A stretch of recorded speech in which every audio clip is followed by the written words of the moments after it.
It's not the first time we've seen or heard racist chants, but a player walking off the field of a championship game in tears. Have you ever seen anything like that?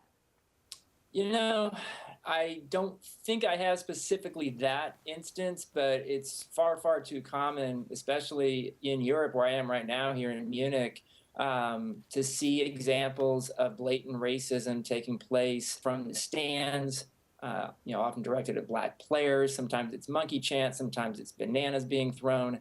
And soccer's got a huge problem, Maggie, and they aren't doing enough still to make it better and get rid of it. Grant, this is obviously terrible for everyone. You see in the video of this championship match when Luiz reacts to the crowd and the chants, the opposing team confronts him. Do you feel that the home team has a responsibility, even dare I say a power, to help diffuse all of this? Oh, of course they do. And that clearly didn't happen in this case when you have players on the field. Usually when this happens, and it happens with far too much frequency, you at least see the players whose fans are acting this way trying to get the crowd to stop doing this. And that did not happen in this game in Serbia. And this is all in a bigger context here. Just a couple of months ago, FIFA, the world governing body for soccer, disbanded its anti-racism task force. And the message that came out of that was, well, we don't think racism is a problem anymore in soccer. And obviously it is. Maggie and I were just talking a couple weeks ago about Mario Balotelli facing racism at a game in France on the show.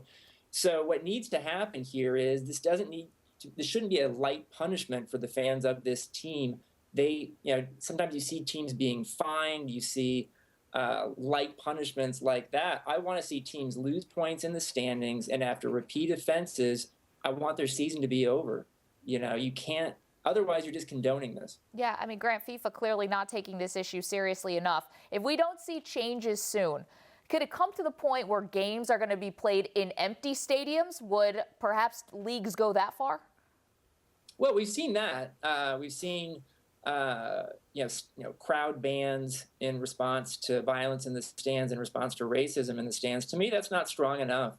You've got to hit a team where it hurts, and that's in the standings, and then by just shutting the team down altogether for the season. That's the only way you can actually get this to stop, I think, is putting some real teeth into things. And you see examples of this racism in European soccer all the time, and I'm really getting sick of it. Just today you saw the Russian Soccer Federation announced that a former Chelsea player, Russian, Alexei Smertin, would be the head of their new anti-racism task force in Russia ahead of the World Cup there. And this is the same guy, Smertin, who told the BBC 2 years ago that racism did not exist in Russia.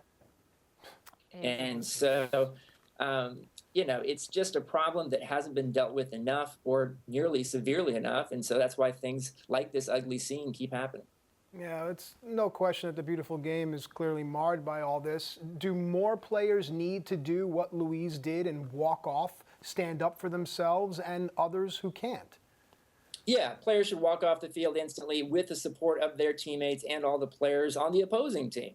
And I think it's also important here sometimes when you see stories like this and the pictures are of black players, well, it's important that white players and every other type of player out there speaks up against this. This isn't something just for black players to say something against. It's for all of us to condemn in the strongest terms imaginable. I remember talking to Lilian Thuram, the former French World Cup winner, about this, and he has dedicated his entire post-playing career to this topic of racism in soccer and educating kids and trying to get racism out of the sport. But it's not an easy task. And he's like, look, it can't just be on black players to fix this.